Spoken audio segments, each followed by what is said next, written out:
Hey Canelo, if the WBC asks you to either fight Golovkin next or give up the belt, what do you do? Ready. You ready? So we're gonna see Golovkin in May or what? Ready. There it is. What up, Fight World? It's your boy Ego, and I'm back with some more boxing. First, I want to say shout out to Scene Sport Magazine. Make sure you check the link in the description for the full article. They did an exclusive interview with Saul I was born ready, Canelo Alvarez, and he had some interesting things to say. I want to tell you what he said and then also give my thoughts on the matter. Now, one of the questions they asked was, do you pay much attention to the parodies on social media that portray you as a fighter who ducks a challenge despite your strong rhetoric? Canelo responded by saying, I still stand by this, and I can say for my team and myself that we did have conversations with Triple G's team the next day. Unfortunately, there's more to making a fight happen than just fighters wanting to face each other. I want to face Golovkin, and I know I could beat him. I am not afraid of any fighter. However, there are terms to agree to, and everyone has to feel comfortable with the terms, and that is what happened here. The negotiations didn't go through. He said you sparred, the person interviewing him said, hey, you sparred at the summit and you have a cordial relationship. Did you take anything away from that sparring session? And Canelo responded, I am very confident in my skills and knowledge, and I feel confident that I could beat Golovkin. I respect him as a fighter and what he has been able to accomplish, but that does not faze me. He went on to say, at this point in my career, every fight is important and one that will shape my legacy as a fighter. Facing Golovkin would just be another fight. Again, for the full article, check out that website that is in the description for the full write-up and article. But that's what I want to pull quotes from and give my thoughts to. Now, as a fighter, you're supposed to feel you can defeat anybody in or around your division. I mean, you're supposed to have confidence. You won't make it far in this business without confidence. But the thing that I don't like is when I hear fighters say certain things, but then none of the actions are backing that up. Like, truth be told, next month you're fighting Liam Smith, who is pretty unheard of in the States. You're also, for the first time in 5 fights, dropping down to 154, but doing interviews like this saying you're willing to fight Golovkin and you feel you could beat him, but your actions aren't showing that. That's the biggest thing I have a problem with. I also have a problem kind of when people belittle the competition. Like I seen John David Jackson, he did some recent interviews regarding Andre Ward, and he's like, Andre Ward's past prime and he's not the same Andre. Kovalev's gonna beat him. He's kind of an old man and Ward's not this and that. But what you do, in my opinion, is if Kovalev does beat Andre Ward, but you drove his name into the hole instead of just giving him props for what he's accomplished and who he is as a fighter. Now, if Kovalev beats him, then how excited should we be if you're making it sound like he's not the same fighter he was in the Super 6 and he's past prime? So those are two things I really don't like when I hear trainers or fighters do when they belittle the competition. Like, it's just so easy to defeat Ward. Then what do you say when you beat him? Should we celebrate if Kovalev beats Ward? Or same thing with this Canelo versus Triple G situation. You're saying, oh, I could beat him. It's just another fight for me and we can make the fight happen, but you're not making the fight happen. Your team's not making the fight happen. I don't know what goes on behind closed doors at the Golden Boy offices, but we do know for a fact that the fight is not happening this year like it was supposed to. You guys met in December 2015 and elected to have voluntary defenses. You fought Amir Khan, knocked him out in 6, and then Dominic Wade got knocked out by Gennady Golovkin in 2. I was at the fights, you know what I mean? Went to the weigh-in, the Canelo Khan weigh-in and everything, and now we're at a standstill. Golovkin is saying he's pushing for the fight, and Canelo is saying, oh, there's more to making a fight than just the fighters wanting to face each other. So to me, it's just kind of a convenient scapegoat, because I do agree there's business stuff that but you're not saying anything that, like, specifics, use specifics. You're saying, oh, I know I could beat Golovkin. I'm not afraid of any fighter. However, there are terms to agree to, and everyone has to feel comfortable with the terms. And that's what's happened here. So what were those terms? And the only thing I could really think of is Golovkin refusing as a middleweight to possibly fight at Canelo weight at 155. Again, you can try to jam him in the corner, say, hey, you wanted to fight Floyd at 154, 155. Why not me? But truth be told, you're a lineal middleweight champion, or you were before you gave up your WBC belt and just handed it to Golovkin. So to me, like, use specifics. That's what I don't understand when fighters do this. And it doesn't, like, I think like fighters try to save face, but it doesn't, to me, it's not a good look when the actions aren't coinciding with what you have to say. And the biggest criticism that I have for Canelo is simply this. Golovkin's resume, I agree with Canelo. I don't think he has a great resume.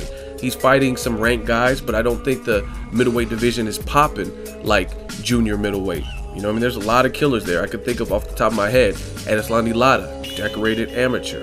You got Julian J. Rock Williams, looks to be the truth. The Charlo brothers, who are motivating each other, both have belts. You got Demetrius Boo Boo Andrade, right? Vanes Matarosan, another Olympian. Andrade is an Olympian too, right? You look at welterweight. How many strong, undefeated fighters are there? You got Danny Garcia. You got Keith Thurman. You got Errol Spence Jr., who just viciously knocked out Bundu on PBC. Again, that's a stacked division. You got Pacquiao. You got Mayweather, possibly. You know what I mean? I don't know how many fights Pacquiao's going to have. Mayweather could always pop his head back in.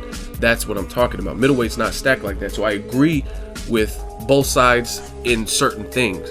So I do think Golovkin's resume needs work. There's not strong names. But to his credit, he wanted some of the strong names. And I'll put the clip at the end of this video with Paulie Malignaggi. He says you can't really do that. You can't say who's he fought, who's he beat. He ain't fought nobody. And he's trying to fight you and you don't want to fight him. You can't say that. You know what I mean?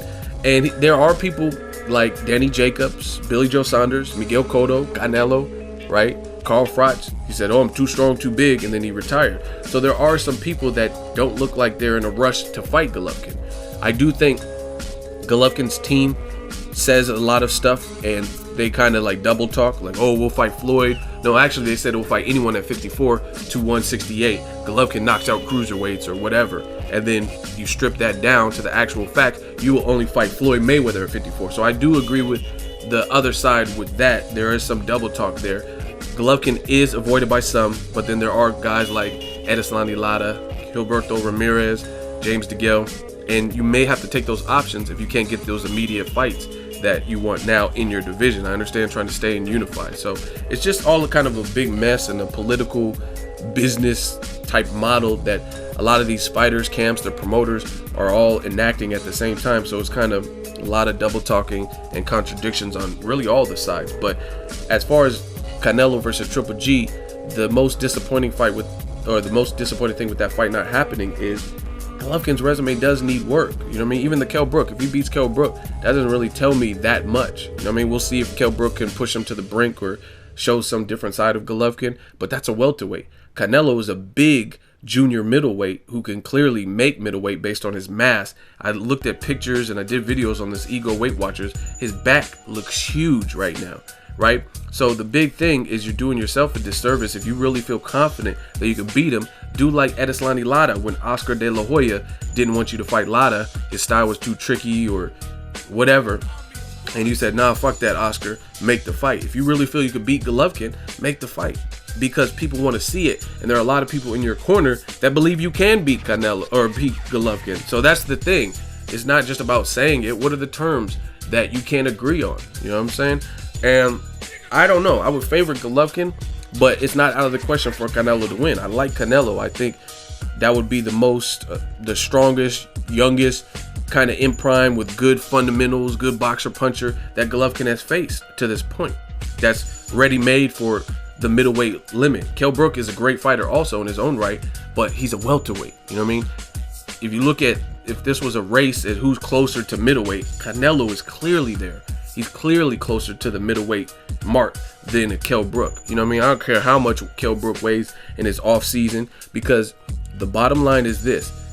Golovkin, I haven't heard any new interviews. He did a luncheon. I ain't seen no interviews where he says I'm doing something drastically different for this Kell Brook fight. However, I have seen interviews from Kell Brook where he's at this scientific lab in Sheffield or England or somewhere, and they're doing all these scientific tests, and he's saying, oh, I'm eating more, I'm eating whatever I want, I'm eating the right foods, and I'm eat. So he's having to put on weight and do different things to come in strong. Golovkin, based on him being naturally bigger, can keep doing what he's been doing for training to make the 160 mark, right?